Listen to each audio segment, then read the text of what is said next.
Hello and welcome to the Collective Evolution Podcast Network's channel, Inspired Expansion. My name is Gibson, and I'm honored to have an incredible guest, Maryam Hasnaa, here today. Raised by two parents who are spiritual teachers, Maryam has been immersed in a world of mysticism, ceremony, and celebration since before she was born. An initiated priestess, she has found her calling teaching others how to embody their higher selves and live their soul's purpose. Incarnated in this lifetime as a clairsentient, Maryam has learned the importance of living in alignment with one's intuition and most authentic self. She uses her etheric abilities to remind other beings of the vibrational, energetic nature of this universe. The key elements of her work include a depth of knowledge and experience within a diverse range of esoteric spiritual traditions, cosmic cosmology, and energy work. She is experienced in working with subtle plant medicine, metaphysics, universal and spiritual law, the Akashic records, embodied ceremony, ritual, meditation, sound healing, and a keeper of sacred medicine. She specializes in helping other beings honor their soul's blueprint and the divine plan. Maryam incorporates ancient wisdom as well as cutting-edge information to intuitively teach in a way that will awaken wholeness and create deep transformational healing. Through shining her light so brightly, her intention is that others will see themselves reflected and do the same. Thank you for being here today. Thank you so much for having me here. So one of the first questions I wanted to ask you is, there's obviously a lot of intuition that you're very much an intuitive. And what were your first experiences of this? When did you first notice this, or what early experiences did you have in childhood? Yeah, so I feel like intuition is one of those things that I've never not known. And I became aware that it wasn't necessarily something that everyone was working with, like at some point. But for me, I remember being a child and like knowing people were going to call, being aware of people that were, thinking of me and like really just connected in that way. And I had also a vocabulary and an awareness of it because of my parents being spiritual teachers. So I knew that there was always a way to be connected to greater than what was in the physical reality. Like my whole entire life, that's been an awareness that I've had. So I've always kind of worked with this idea of like following the heart and that you will be able to receive guidance in some subtle way that goes beyond the logical mind, and things like synchronicity. So like that was already in my childhood. I was already working from that place. And I also definitely had a significant amount of mystical experiences in my childhood, prophetic dreams, just really strong knowings of things like precognitively. And I thought that was normal. Like, so I'm not, that's my side. Like I thought that was normal. And at some point I began to see that for some people that was really an edge. And I think at some point I like tuned down my gifts. I turned down my gifts. I wanted to just like fit in and be quote unquote normal. Yeah. And I didn't want to like necessarily know things about people that they hadn't told me. So there was a lot of that. There's a lot of, as a child, like knowing things about people that they may not have shared or they may not have been consciously aware of themselves. And I would pick up on them energetically and I would just speak them as if they were a parent, as obvious as like you have on a black shirt, right? I would intuit and I guess in a way be able to sense other people's feelings and emotional states and kind of speak to them. And I realized at some point that some people, that was challenging or weird or out there. And I definitely turned that down at some point. Yeah, sort of fit in and feel like you're getting the love and approval you are looking for, I imagine, right? Sure. And then when did you turn these things back on? When did you sort of dive back into this? I definitely significantly remember throughout my life having many experiences where I would offer something to someone and I would find that it had given them great comfort. For example, a story that comes to mind is I had like my best friend when I was in high school, never told me anything, but I had a dream of her father. And I said, I called her and I was like, oh, I had this dream of your father. And he told me to always look out for you and make sure that I was a really good friend. And she just starts crying. And I said, well, what's wrong? And she said, my dad's in a coma. I haven't told anyone.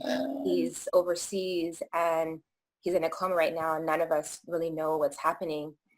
So like, again, like things like that, I would find that there was something there, that there was something that was happening. So it was the kind of thing where I would, it would come out on its own. You know what I mean? Absolutely.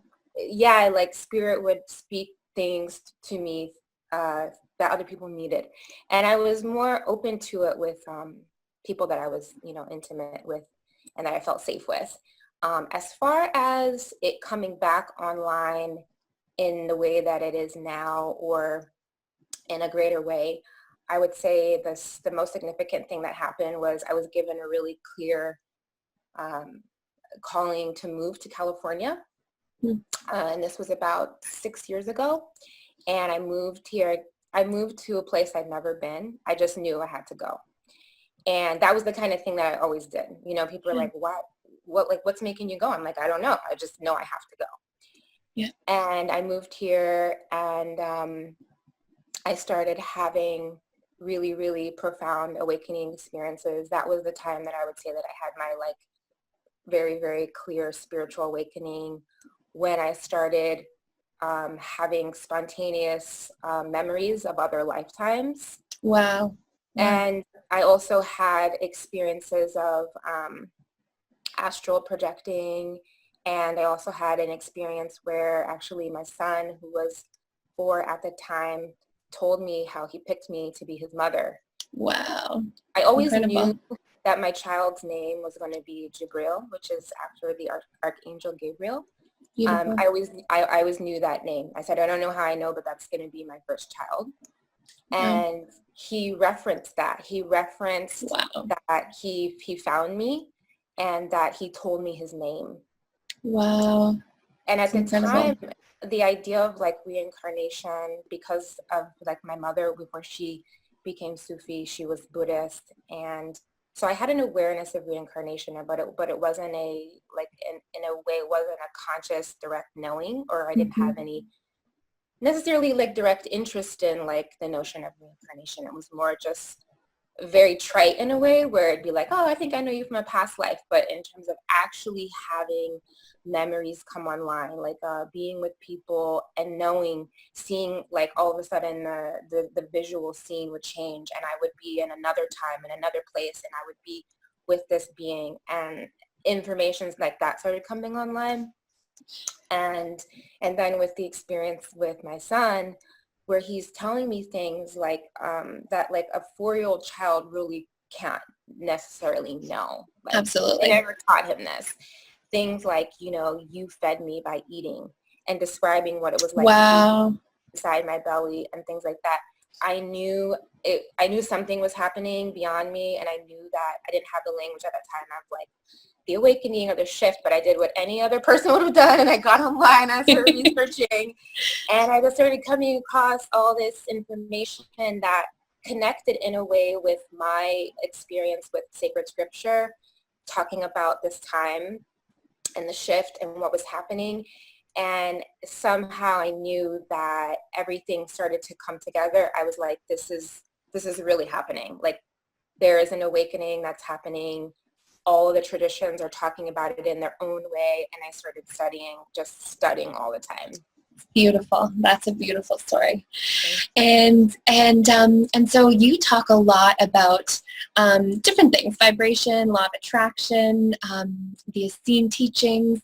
And one thing I've heard you talk about is how it's really important to take accountability for everything in your reality. Mm-hmm. And do you feel that this is empowering, and why? It's so empowering. Because, I think that it's such a beautiful nature of this reality that I want to say, like, beyond this reality, we're all creating our own reality, right? So we're Mm-hmm. all existing simultaneously on our own timelines or on our own realities. And that's the power that we have. We have the power to create. This is innate in our divinity, right? So, Mm-hmm. and again, this is something that it's just coming back online for us. We're just re-remembering that we are infinite beings that have the ability to create. We are creators, and to start to take responsibility for creating consciously, or and then using everything in our reality that we're seeing physically as a mirror to say, okay, in this moment, I can see that this is where I'm vibrating, right? So it's like instant feedback, right? It's instant feedback on like how you're doing, right? And Absolutely. the thing about it is that why it can be challenging is because when you're getting feedback that the mind is saying you're not doing it good enough, and it's reinforcing that idea that you're not enough, or, you're inherently like this idea of sin, or you're not loved, right? When you can move past those programs, those beliefs, and you can see that inherently the universe loves us so much, and loves us so much that gives us whatever we are vibrating, right? So that for me is a blessing, and it is a training. This is earth school training in a way. It's about being an infinite being existing in a finite experience, right? And working in a way within the laws of material realm and creation and the 3D realm, but not being under the amnesia, not being asleep in the dream, knowing your true position as still you are the higher self, you are your consciousness, your energy, and you're giving life to this form, right? Absolutely. And so everything that's around you, you get to see in that moment, and to use the Essene teachings as a model, right, for me was great, because it goes in depth into very, very subtle, very nuanced aspects of the way the universe reflects. So in any moment, you can be having mirrored back to you something you judge, right? And if you're able to integrate that, you're like, wow, okay, I know that's not true to my divine nature. I know that's programming, and it has been imprinted in a way on my human consciousness. And I want to take responsibility for clearing that. I want to live as my highest potential. So it's almost as if like you recognize that there is something in your plumbing in your house that's not working. You're like, great, I'm glad I found out so that I can take care of it. It is empowering. So for somebody who's hearing this sort of information for the first time, let's say, you would sort of say that we can use these teachings, we can use the law of mirroring or law of attraction to notice that anything in our reality, good or bad, we can take accountability for it and learn about ourselves and sort of empower ourselves accordingly. Mm-hmm. Absolutely. And it's also about another way of looking at it is that from the perspective of universal consciousness, there is no good or bad. It's all source. It's all like, again, like coming back to like the cosmology that I, believe and subscribe to, is that the reason that we are in this experience is because source wanted to know what source is, right?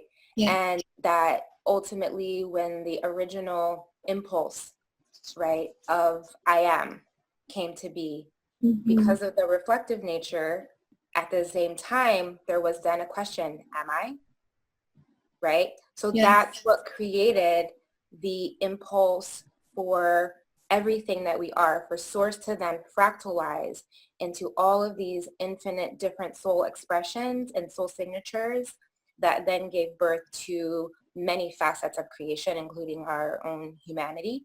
Mm-hmm. We're here gathering information. We're here like explorers, right? So it's all being sent back to source. So when you start to realize that you're not separate from that, you are that, right? Mm-hmm. That you are an aspect of source that is unique in a way, right? Yes. And that means that if everyone is unique in their own way, that we're all creating and experiencing this reality in a way that is like, the best way that I can describe it is like the cosmic orchestra. Every single being has their own tune, their own tone, right? That they play. So it's like those perspectives are unique in a way, and yet they're all part of the whole picture. So everyone's sending their perspective back to source, and there is an instant connection. It's not something that needs to be, made. You don't need to make a connection to source. You're already that. So you can get that instant feedback right back to you of like how to thrive in that moment. Beautiful. And when you talk about different timelines, how does this apply to this that you're explaining right now? Yeah, so I love talking about time alchemy. So another notion in a way is in understanding who we truly are, that we don't exist in time. We're timeless, right? So that means that, again, and this is like one of those things that can be really challenging because the mind can't conceptualize this, right? So it's a knowing that goes beyond the limitations of the very dualistic mind, right? Yes. Yes. This or that, right or wrong. But reason why I love the Sufi teachings is because in that there is this understanding of the both and, right? So yes. We are all that is, and we are this unique expression at the same time. So it's almost paradoxical, yes. right? So that means that we as the timeless, right, as we're giving birth to this experience within a time body, we still have the ability to work outside of time. So what does that mean? That means that we can play with linear time. We can stretch time, right? We can have access to quote unquote, our future selves, our past selves. We can be doing healing on multi dimensions of the quantum reality because it's all happening simultaneously.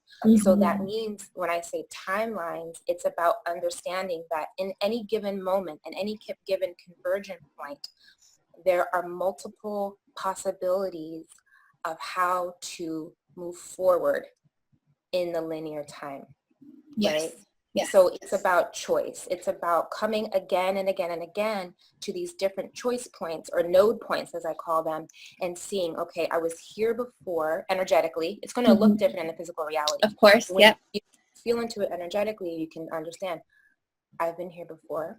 And the lesson that I was learning is compassion, right? And letting go of judgment. And I'm here again in a better self-mastery place so that I can choose now to act from that higher perspective, thus then seeing immediate feedback in the form of synchronicity, right? Yes. And other signs that the universe gives us that, yes, I am in alignment with my truth. I am in alignment. I'm in fully integration of my multidimensional self.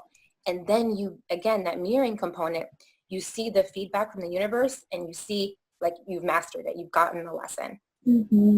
That's beautiful. And so what are some symptoms people could look for? And I use symptoms as the word for it, of coming back to that space.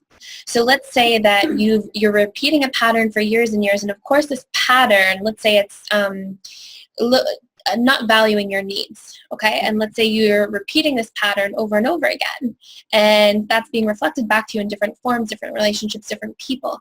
How can we get to the point of awareness to notice what our pattern is? What tools or tips do you have for this? Absolutely. One is, very obvious things like doing the inner work, right? So that's the work. The work in a way is, first of all, intending. I want to see. My intention is to see. Sometimes it's just like that simple. Yeah. My intention is to see. My intention is to know truth, right? And if you have a very pure intention and the intention is sincere, through grace, you will be shown, right? Yes, absolutely. And I also encourage people to really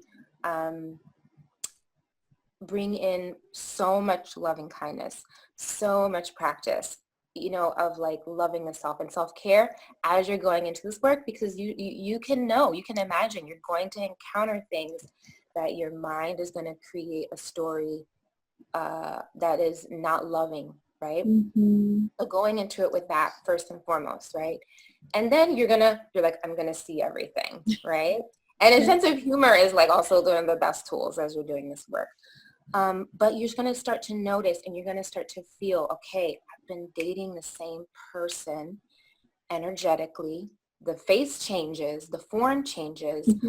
but the experience is the same over and over and over again. Okay, that's a pattern. Yes. And what we know about patterns is that there is either an unconscious belief, there's an unconscious program, there's an emotional charge, there's something there that is putting me to sleep, Mm-hmm. right? So that Yes. I don't see my choices.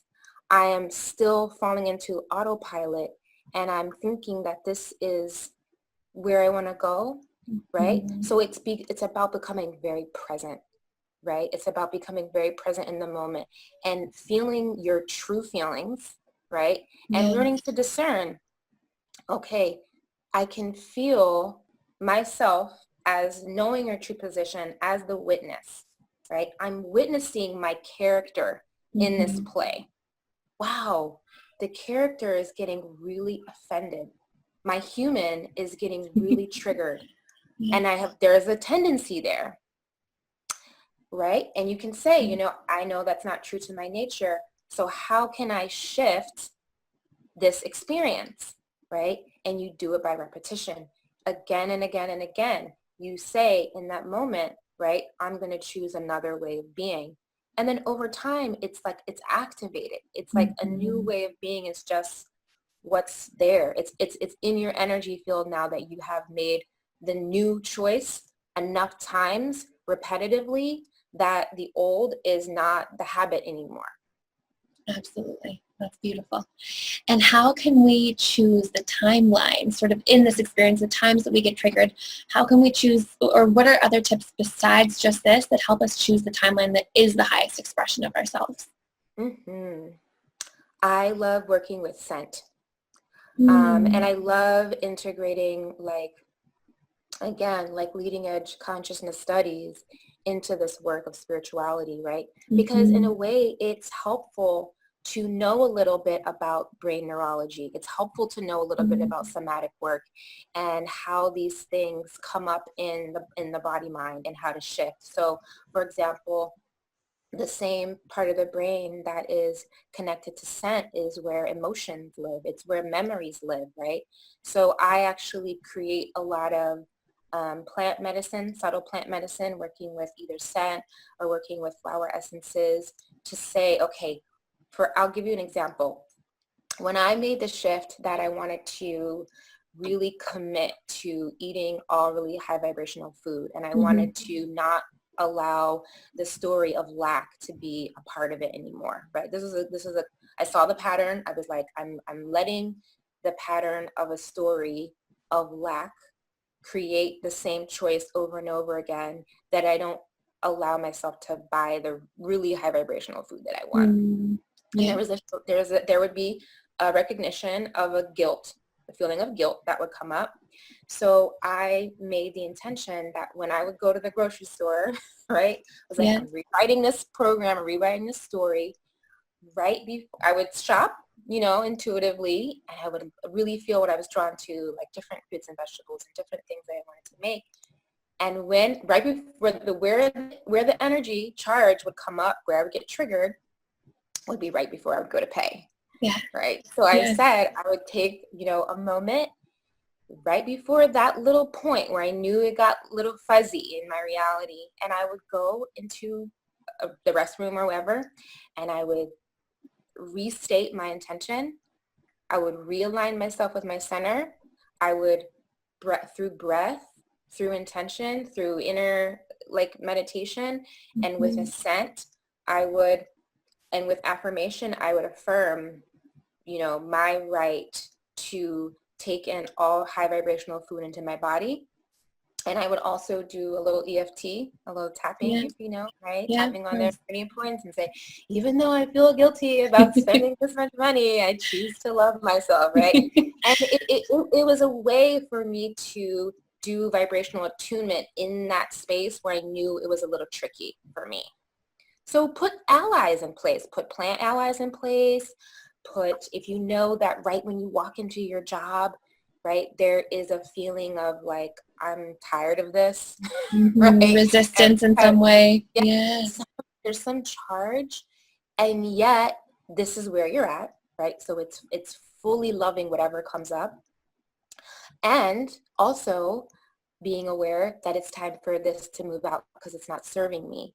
So it's not like I love it so much that it can just stay, right? It's like, no, I love it. It's what is. So it has to be okay because it's what is. Yes. And it's okay for me to let this go. So doing a little bit of support work in those spaces is what I find to be helpful. That's beautiful. And I think like when you say that too, the loving what is component is that the charge is there for a reason. It's almost like showing you or highlighting where the next sort of stage of growth or letting go is supposed to take place, right? Mm-hmm. So absolutely. That's beautiful. So we know there's the 7 mirrors. Do you want to do a quick sort of rundown with me? I'll tell you the mirror, and then if you want to do a quick rundown or maybe example, because I think this is great information that can sort of lead us into some of the law of one and different things we're going to discuss. So one of the first mirrors is you're attracting what you are putting out there, right? Mm-hmm. And can you give us a little bit of a background on this, or maybe an example of this so people can take this into their awareness? Sure. I feel like that is the mirror that most people are familiar with, mm-hmm. right? And it's the one that most people also, in a way, like use to spiritually bypass and to do spiritual bypassing. But it's like, what you're seeing is in the moment where you're at. Like, in that, for example, I like to use like things like running late, right? Yeah. It's a really practical, simple one that I have, myself had an experience with. I would say that one of my lessons in this incarnation is working with time and patience. Me too. So I can see in those moments when I am feeling like I don't have enough time, right? Time gets real compressed, and it's like, it's like it even gets like more amplified. So it's like absolutely in that moment, right? Or if it's like very obvious that like I'm having a really, empowered day, I'm walking, like with my heart open, and I'm meeting people and everyone's kind of smiling, all the lights are green, right? Like everything's kind of like going your way. I think that that's the most like, in a way, like of obvious, apparent, like working with vibration that you see, like in that moment, it's just where you're at, your dominant vibration, and mm-hmm. that's what you're seeing reflected back to you. Absolutely. Beautiful. And in this case, what would we do with this? So how would we work through this if we notice that something's being reflected back to us that we feel like we don't like or we're in resistance to? Sure. Again, I think loving what comes up is, the first thing. So the intention to be aware, the intention mm-hmm. to see truth, to see what's true in all situations, mm-hmm. right? So it's like, okay, there's something in me that's putting that out, and I want to tune that a little bit. Beautiful. And you would say, what is arising right now? Is there a thought? Is there, sometimes it can be challenging to try to like pinpoint thoughts because there's so much of them. Sometimes it can be easier to actually feel, is there a feeling that's coming up? And can I connect it to an emotion? Where in my body am I feeling that resistance? Breathe into that place. And what's the emotion that's coming up? Is it fear? Is it shame? And then move up the vibrational scale. Beautiful. If you're familiar with the work of David R. Hawkins and his scale of consciousness, right? When you move from like states of apathy and like shame and guilt and being disempowered, you're in that place where you're all of those, you're not in your power, right? Once you move to the place of courage, right, you're starting to move into that neutrality, when you can just see things from a neutral perspective, that's when you're starting to move into the realm of being in your power. And then beyond that, obviously, there's your joy. So seeing where you are on the scale and understanding things like, if I'm in a place of shame, actually sometimes to get angry is a step up vibrationally. Yes. Right?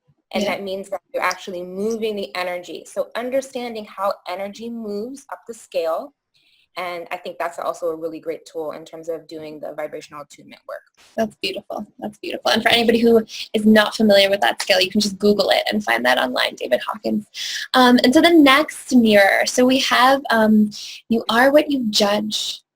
And what would an example be of this? Whew. You know, it's so interesting because I feel like in the video that I did on the Essene teachings, that at the time, there was a really strong charge for me around people who have privilege, which is so interesting because that has completely shifted so much. But at the time, that was a really strong feeling for me that it did bring up shame. And it did. And I know that the reason why, it had nothing to do with the outside world, right? It didn't have anything to do with anyone else is doing anything wrong to me. No one else's abundance is taking away from mine.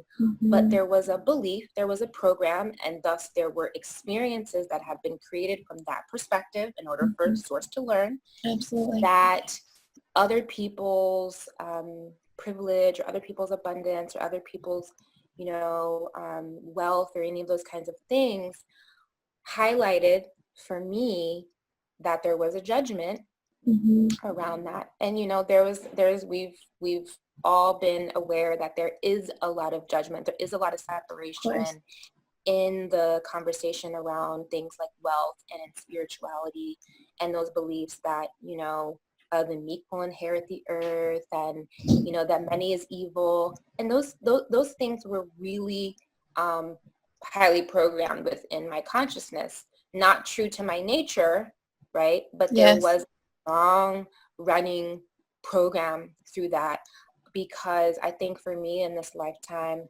I grew up not in wealth. I didn't know even at the time that, different things that I had experienced in my life, that my parents were really trying to just make ends meet.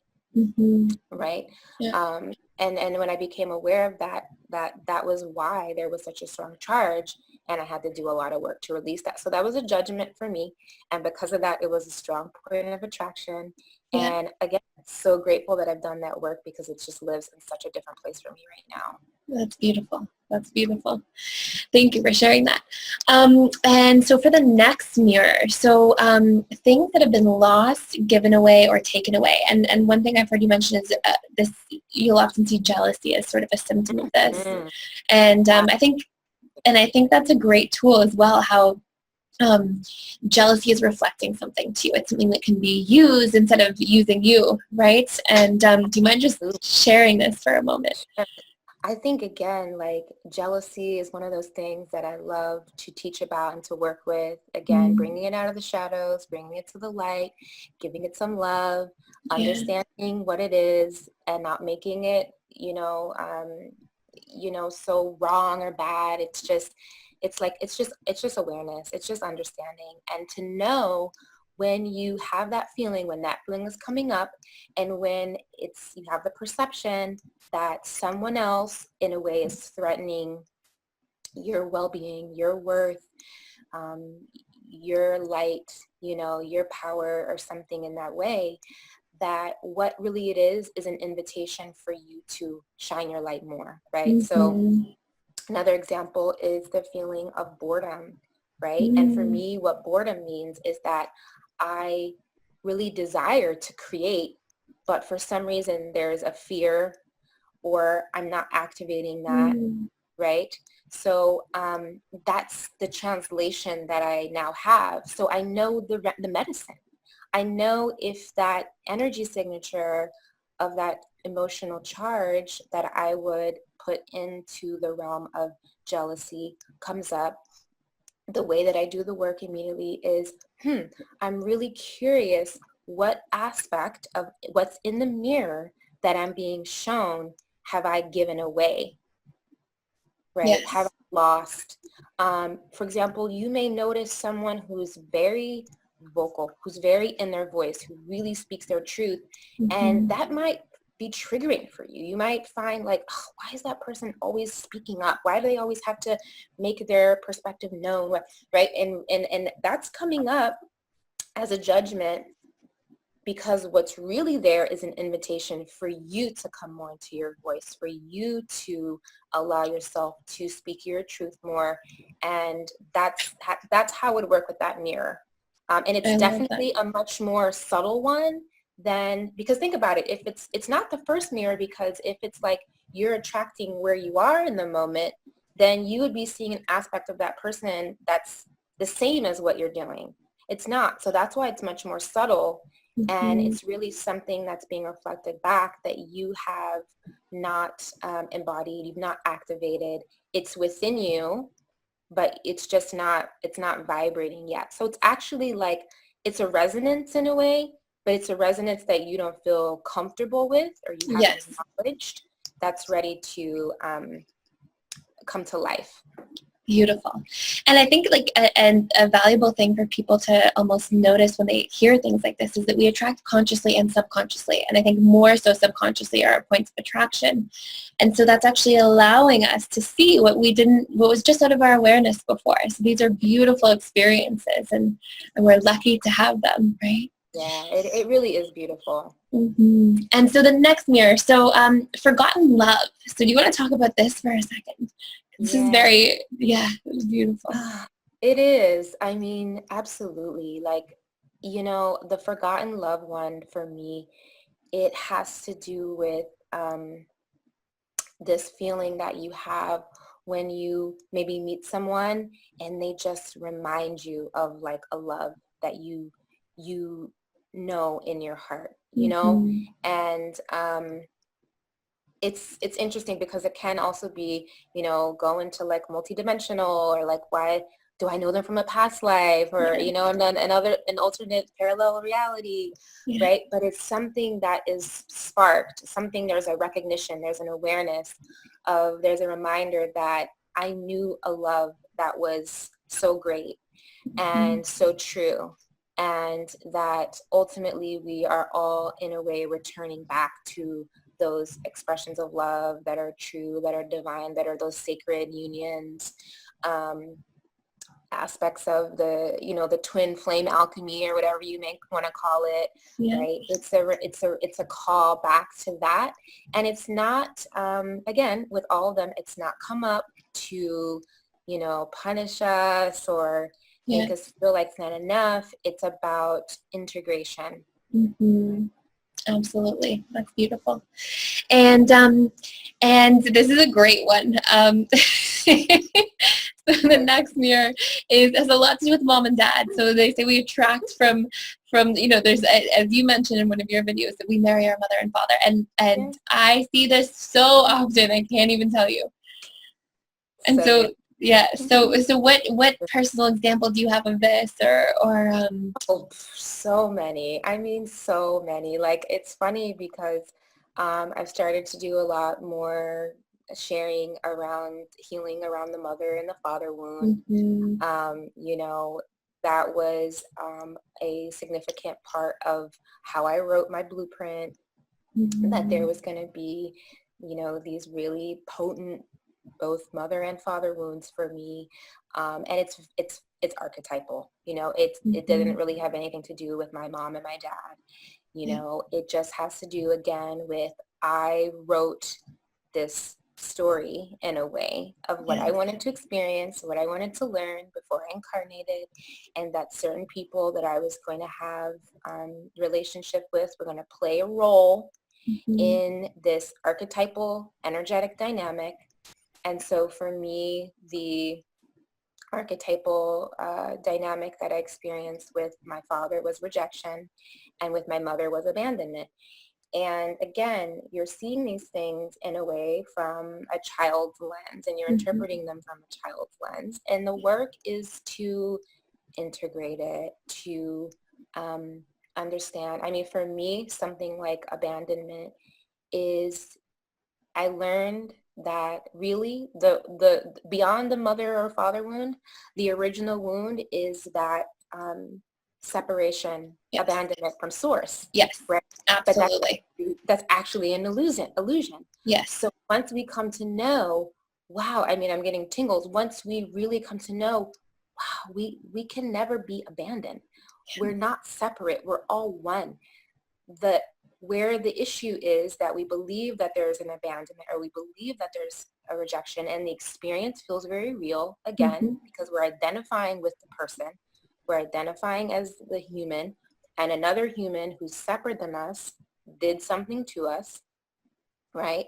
But really within that is an understanding, when you go deeper into this work, that we're never separated. Yes. Right? And so the original illusion of abandonment is what we're all healing, because we're all returning in a way back to one. We're all returning back to that understanding of truth, that we are never separated. And that for me was the balm in the medicine, in a way that helped me to, really transform those wounds. And yet, because of that, I was repeating that same experience, that same narrative in relationships over and over again, until I learned to let go of the beliefs and the ideas that are not really true, that are just part of this play of consciousness, yes. integrate them, and to step more into wholeness. And that's beautiful. I think that is such an important part of this whole conversation, is that this belief in the separateness is so much of what causes our suffering. That is the original source of suffering, essentially. So I really want to get into this with you. So let's just finish up the last two mirrors. So the repressed self and the reflection of how you feel about yourself. Sure. So the repressed self, the dark night of the soul, such important work. I mean, there's just so much work that can be done around that, integrating those aspects of yourself that, have like gone so far, that like when they return in a way back to you, you can't even recognize them, right? You see them as other. Yes. Loving those down, again, in the shamanic tradition, it's about dancing with them, soul retrieval work. I mean, this work is so beautiful in a way, but it's the dark night of the soul, where everything that you have abandoned, rejected in order to be accepted, returns back, right? Absolutely. And calling those aspects of yourself back and integrating them to come more into wholeness. And you have to do this work in order to ascend. It's just part of the package. Absolutely. And what advice do you have? I actually do want to stay here for a second, because I think this is really profound as well. What advice do you have for how sometimes people will say, well, I'm attracting these dark energies or these things around me. And of course, the initial response from the mind is fear, right? And how can we step out of that and actually work with those energies and honor those things? What are some tools for maybe people who aren't as self-aware, aren't so far down this path, to ease into this sort of practice? Yeah, I love that. I love that you said ease into it, because there can be those both extremes. Like, I don't want to deal with any of this, or I'm just going to take it all on, right? So it is sort of like, it is like, I believe in doing a lot of things through embodied ceremony and embodied ritual. So I might, for example, create an altar that's specifically with this intention. And I might say, okay, for 30 days, I'm going to do dark night of the soul, shadow work. I'm going to create a container in a way, right? And whatever that kind of means. I might decide that there's going to be a particular offering that I create to kind of invite a space where, okay, within this framework, I'm kind of calling everything back. I want to be a witness to all of it, right? Beautiful. And then I may decide to clear everything. Right? Yes. So it's not like spend the night with me for the next 30 days, right? Yes. I might like after the ceremony, I might decide like, hey, everybody's got to go, right? Clear everything out. and then see what comes up. See intuitively what comes up. Let this work be so intuitive in a way. Information is going to come to you through dreams. When you make the intention, and intention is pure and true, all of your aspects of yourself are supporting you in this work. So you're going to come to know through direct guidance what is right for you, exactly how to do it. But you can absolutely create a container in a way and create a space and just say, I want to honor all of these aspects of myself, and yet anything that is not serving me, like that can be the boundary. Yet anything that is not serving me in my highest intention is not welcome. Yes. Right. And so there's that clarification of like, sure, if this is like an aspect of me that I abandoned and I rejected, and it's like angry, upset, resentful, and I need to call it back into my heart. I like doing this work in a guided meditation visualization where I actually go into an elevator and go intuitively to a certain floor, right? And then I get out and I find that aspect of myself that is usually hidden or left in the trauma of where the separation happened. Yes. And do you mind just giving an example of this too? Because this is really important, and I think it will help to have an analogy or example to go through this themselves. Sure, absolutely. So let's say that in childhood you experienced something very, you were given in some way a message that this is not appropriate, right? This kind of behavior or this kind of dynamic or some way that you are is not acceptable. And it's very, natural in a way for the mind to say, I want to survive in life. I want to be accepted. I want to be loved by my caregivers or whoever, by society. So I need to make this adjustment so that I can be acceptable, right? So we abandon that. Absolutely. And I think it's almost, I feel that as children, you probably don't feel that you have a choice. Like 2-3 years old, you need your parents to survive, according to what you understand at that time, especially. Yeah. And so how might this manifest? Yeah, sorry, go ahead. Yeah, definitely. So that might manifest again as that, like, you create a fragmentation, right? So an aspect of your soul kind of fragments, and it's rejected, right? And you continually reject and suppress, and then that creates a shadow, right? Yes. And again, in the shamanic tradition, there's actually the realm in a way where that part of you is still in that state. It's still, you left it in that age, you broke it off, right, where you left it, and it's left there, afraid, abandoned, upset, or any of those kinds of things. And so when it comes time to, in a way, like the ascension back, you have to get all of you. You have to gather you can't leave any parts of you here. So you have to call everybody come home. And I actually do this every day. It's a daily part of my practice. Wow. Call all of my energy back, because even aside from childhood fragmentations, think about it. When we're saying sending you love or sending you this or sending you light, you are actually sending an aspect of yourself, right, in a way. So when you're starting to feel like you're not in your wholeness, that feeling, right, is because you kind of, you're focusing out over there, you're working on this project, you're like a part of you still at work. So to come all the way back into wholeness, right, to be really whole in your being, calling all of your energy back, right, is how you're going to be fully in your power. So clearing out anything that doesn't belong to you and calling all of your energy back, for me now, is just a daily practice. It's just like taking a shower. Absolutely. And I think that is amazing. I think that's so profound, because especially with a lot of like light workers or healers or people that are in this world, I think it's so easy to just give everything of yourself. And I think there's this sort of paradox between being of service to others versus also trying to make sure that you're giving energy where it's well received, and giving energy where and giving energy back to yourself so that you can continue the cycle of giving. And do you want to talk about that for a second? Because I've found with a lot of people, I've seen a lot of people who are just, their soul coming from their heart. And I've been through this myself, that you just kind of do everything from the heart until you're, you have nothing left. And then you're forced to be selfish for a little bit just to sort of survive.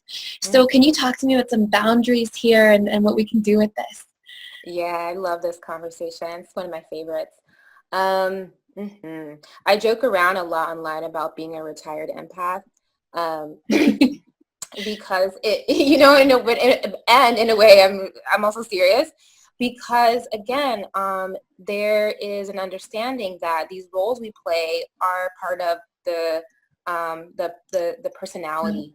It's part of the identity, right? So I'm an empath, I'm a light worker, and yet at the same time, I'm not. I'm just consciousness. And so how consciousness wants to play, how I am wants to play in every moment is very spontaneous. It's not within a box. And when I identify with one role or another too much, I can feel that I'm putting a limitation on myself. And so it's very, very important to open yourself up, to expand yourself beyond the have to or supposed to, or coming from a place, because this is the thing. And this is again why I love Sufism for me as a path, because there's an understanding of Sufism as that the ego at some point becomes spiritualized. So now, whereas before there was a very pure divine intention of being in service, now the ego has taken that idea and created an identity. I'm someone who's in service. I'm a healer. I'm a light worker. You can kind of feel when it goes there, right? Agree. Yeah. And it has a different charge to it. And there's a story there. Yes. And a lot of it is because then you get to talk about it, all this stuff that you are now. And that's something to be watched. Right? And one of the ways that you can watch that is to take a step back and feel the impulse to give, and ask, where is that coming from? Beautiful. Who within me needs that, right? And is there a story about it's wrong if I don't do da-da-da-da? Because then automatically you're hooked in mind. Yes. Yeah. Right. And so that's where, again, it comes back to really, really deep listening, being in deep communion with the moment, and not letting any of these things that came originally from a very divine intention become the habit or the personality or the identity, and thus then operating from that place this stuff is very subtle. That's why I love it in a way. I love when I catch, right, my human. Yes. Really I'm I'm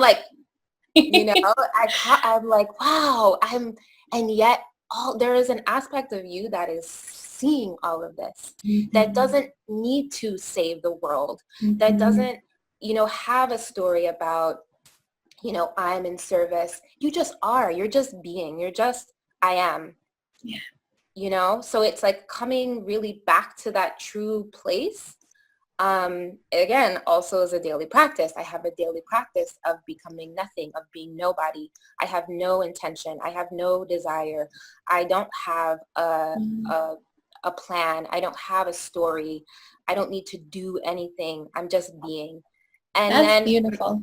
That place of just going into what some might call the 0 point field, or, what Osho calls nothingness.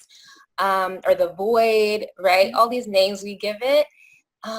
It's a very pure, spontaneous impulse in a way will come, and it will be something that maybe has never even wanted to arise through you before. But because you're empty, right? It's what's available. You're now available for spirit or the I am to animate through you, because you've dropped everything. You've dropped what you think it's supposed to be or what you think and I find for the experience in that place to come, it's very pure. Wow. I bet. You know? It's sort of like a download almost, as opposed to something you're Oh, trying yeah, to. it is absolutely a download. It is absolutely a download. And you let go of like the need to like show, do, prove, accomplish anything. That's You're just like, beautiful. I exist, that I can never not be that. And this is not something where I'm doing it right if I do it this way. You like let go of all that. And yet you also like go back into that. You can come and play back into that, Yeah. right? Yeah. But you never lose the understanding that there is a you who is also watching that. Yes. So I watch all of the tendencies of the person, of the personality. Sometimes I say, okay, I'm going to go ahead and allow myself to give and maybe even overgive, but I'm going to watch what arises, what comes up, and I'm going to see the situation and what needs to be transformed and learn from it. Yeah. And I notice with people sometimes it's giving to get love, to be worthy of love. Like it's almost this program to get your own needs met. And I think it's an interesting distinction. Sure. Yeah. Oh, absolutely. I mean, the archetype of the wounded healer is like so deep in a way. It's so deep, and I'm always so excited to be in conversation around it because there is absolutely a shadow there, and the shadow there has a very specific, taste in a way, right, that I feel very familiar with. And I see the symptoms of it, as you said, the symptoms, and it's just really interesting to perceive. And I'm also very like in love in a way with the shadow of it because I understand how it manifests and how they play into each other. And I also see how so much of that shadow aspect has informed now where we can go. Yes.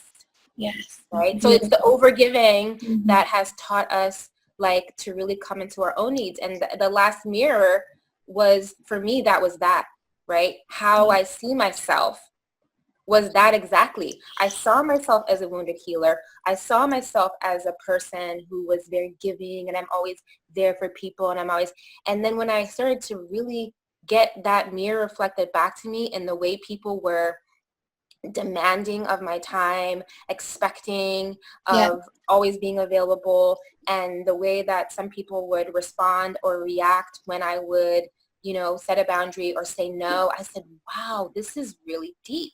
Yeah. I have that belief in me that everyone else's needs are on a pedestal. Yeah. And I said, now the pendulum needs to swing the other way, and I'm going to work with the energy of being self-full, right? And it was really interesting because the exact experience, the exact relationship that I had, that I manifested, that really let me know that shadow, had said at one point, wow, it's just you can be really self-centered. And I was like, thank you. I didn't know at that time that they were saying something that they intended to be hurtful. I was like, I'm centered in myself. I'm full of self, my true self, and not like an egoic narcissism, but like I'm self-full. I'm not looking for something outside of me to complete me. That's beautiful. And that's when I was like, wow, this mirror is really showing me that it's okay for me to let that archetype of being the empath or being the wounded healer, like I've learned everything that this perspective wanted to learn from it, sent all the data back to source, and I'm excited for my new assignment. That's literally like That's beautiful. I love that. And like you said, it's such a subtle thing. So it's nice to share this so that people can be aware of it. And it's so important to just be in deep gratitude. I was like, I'm so grateful for everything I've learned from overgiving and from just like, because in a way I get to like talk about it from a lived experience. Yes, absolutely. Now I get to feel, I can really like, when people are speaking from that perspective, I can really like feel into it with them and help them with those codes and those keys and those activations. I'm like, let's keep moving. Let's keep expanding and transforming, because there is more beyond being a wounded healer, beyond being an empath. you are already so much greater than that. And I'm so excited to create a space for you to have that reflected to you. Beautiful. That's beautiful and very powerful. Yeah. And Can so, can I pause for a second? I think I need to plug in my phone. No problem.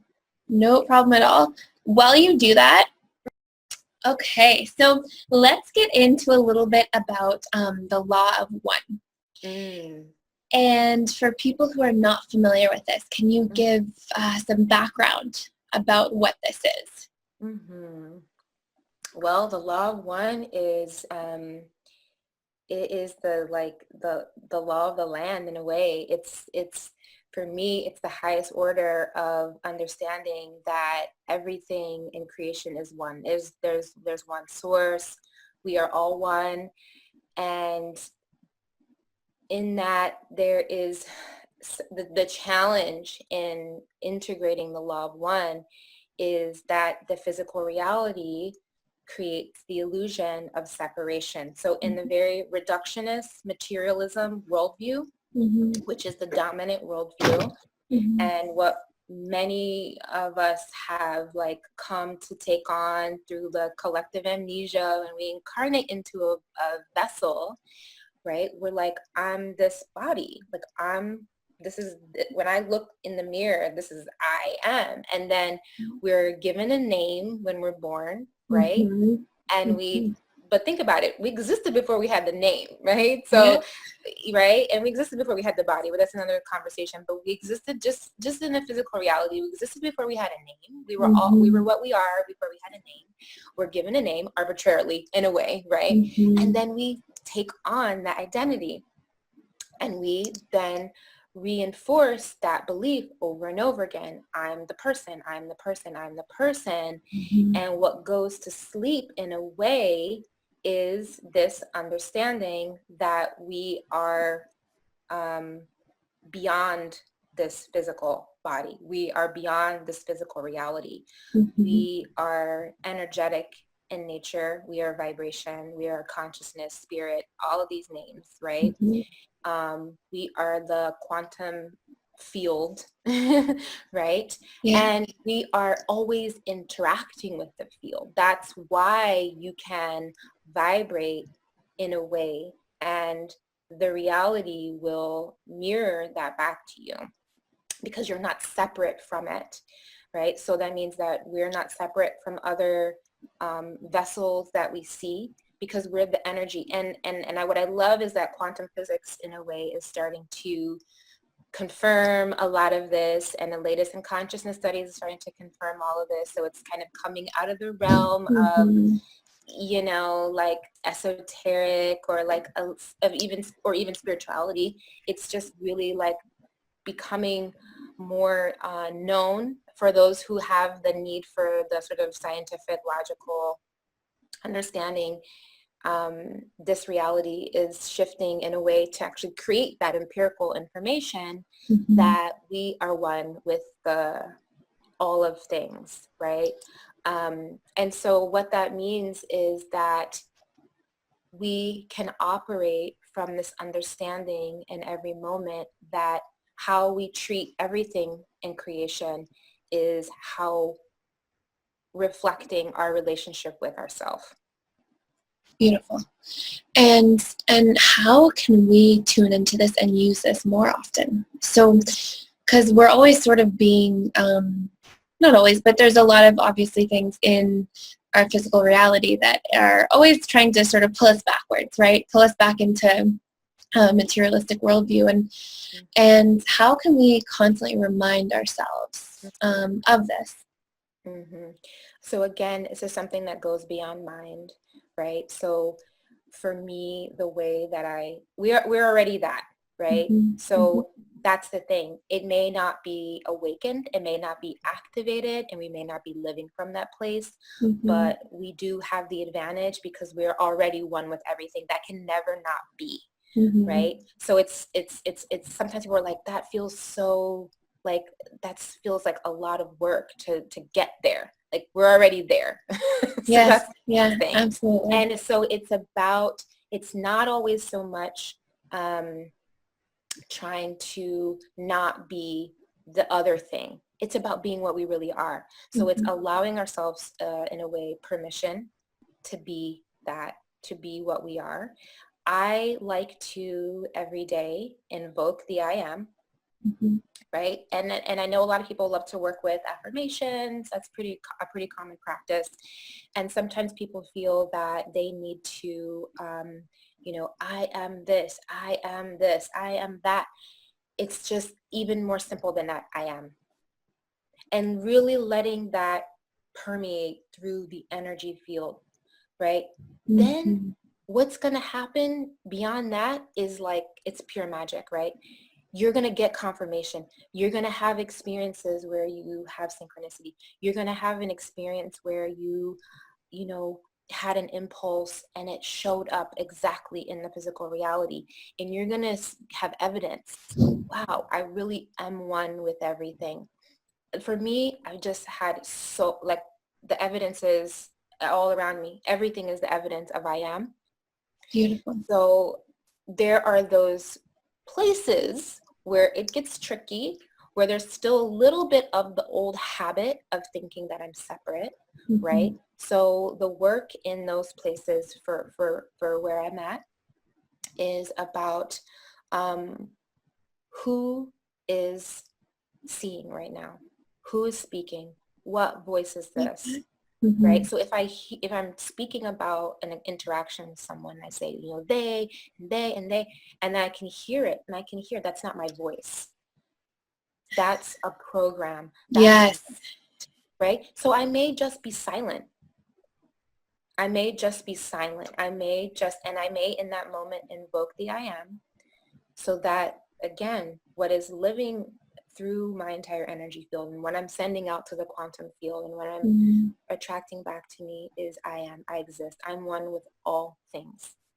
Beautiful. And you stop feeding that original program. I stopped giving life to the old way, right? And it can't continue if you're not giving it life. And the reason that this is tricky, right? I love to give sort of the other perspective because I hear the mind immediately. People are like, well, right? So the reason that it's tricky is because we are creating in a multidimensional earth. So that means that we are creating in multiple realities.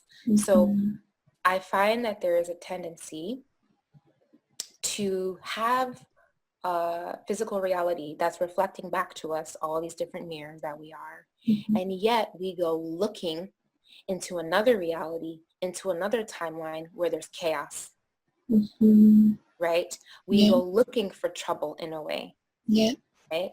Because the mind is like, it's programmed in a way to do that. Absolutely. That's its comfort zone from childhood in a sense, like when you receive those programs. Right. Like when there's like nothing wrong, the mind's not comfortable. It's like it wants to create a drama and then try to solve it. Yeah. Exactly. It wants to have something to do, right? And so in a way, I like to remember that, there's nothing to do. I am. Yeah.